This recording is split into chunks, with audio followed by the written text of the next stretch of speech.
வணக்கம், welcome to good luck kitchen.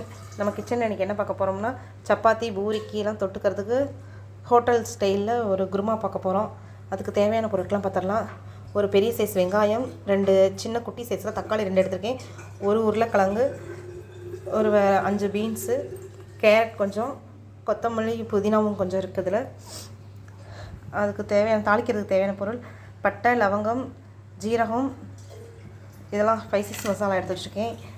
லாஸ்ட்டாக சேர்க்குறது சோம்புத்தூள், கஸ்தூரி மேத்தி கொஞ்சம் வச்சுருக்கேன். கரம் மசாலாவில் மிளகாய் பொடி, மஞ்சப்பொடி, கரம் மசாலா 1 ஸ்பூன், கொத்தமல்லி தூள் 1 ஸ்பூன். அதுக்கு அரைக்கிறது தேவையான பொருள் 1/2 கப் தேங்காய், 2 ஸ்பூன் பொட்டுக்கடலை. உங்களுக்கு தேவைன்னா பொட்டுக்கடலைக்கு பதிலாக முந்திரி பருப்பு சேர்த்துக்கலாம். இப்போ வானொலியில் எண்ணெய் ஊற்றி வச்சுருக்கேன். எண்ணெய் காஞ்சிடுச்சு. இந்த ஸ்பைசஸ் மசாலா போட்டுடலாம். ஜீரகம், பட்டை, லவங்கம் இதெல்லாம் சேர்த்துப்போம்.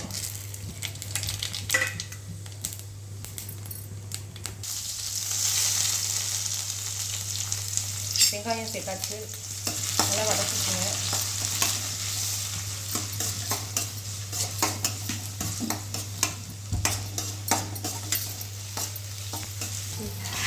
தக்காளி சேர்த்துக்கோங்க.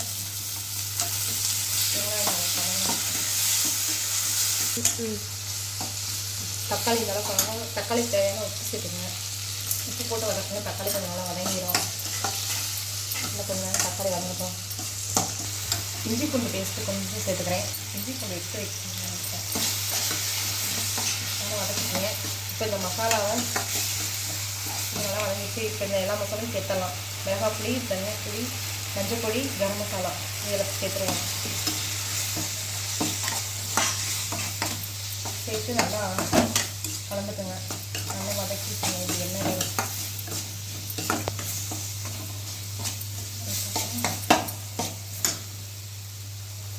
கேரட் சேர்த்துக்கோங்க. பீன்ஸ் சேர்த்துக்கலாம். உருளைக்கிழங்கு,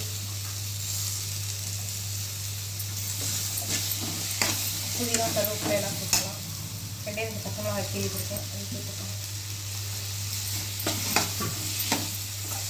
நல்லா காய் வதங்கட்டும். இந்த அளவுக்கு வதங்கிடுச்சு. இப்போ ஒரு டம்ளர் தண்ணி சேர்த்துப்போம். வேகட்டும் காய்.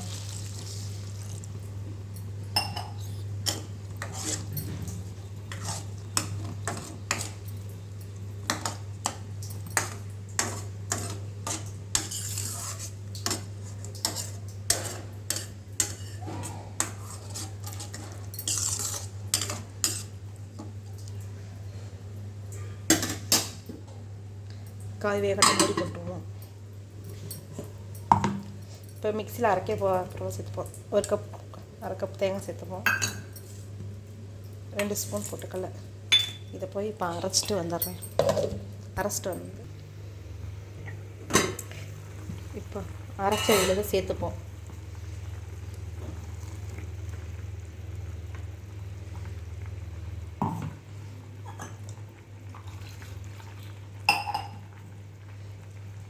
மிக்ஸி அலம்பி தண்ணி சேர்த்துப்போம்.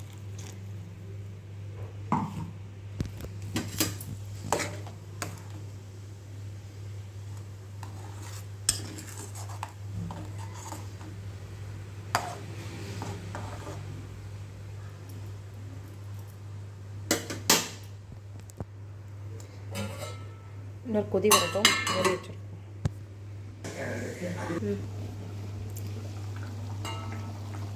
தேங்காயும் போட்டுப்போம். சேர்த்து நல்லா கொதிச்சிருச்சு. இப்போ கஸ்தூரி மேத்தி சேர்த்துப்போம்.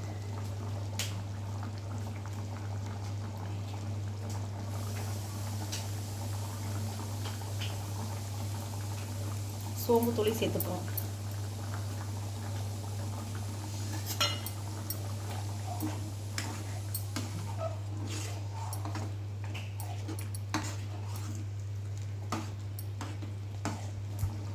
இப்போ மேலால் கொஞ்சம் கருவேப்பிலை, பச்சை பருப்பு சேர்த்துப்போம்.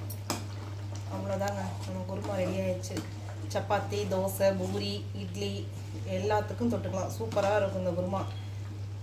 சட்டுன்னு வேலை முடிஞ்சிடும். வீட்டில் இருக்கிற காய்கறியை மட்டும் போட்டு சட்டுன்னு குருமா வேலை முடிஞ்சிடும். இது மாதிரி செஞ்சு பாருங்கள். Vegetable kurma ready, soft chapati ready. இந்த வீடியோ உங்களுக்கு பிடிச்சிருந்தா லைக் பண்ணுங்கள், ஷேர் பண்ணுங்கள், சப்ஸ்கிரைப் பண்ணுங்கள். பெல்லுக்கு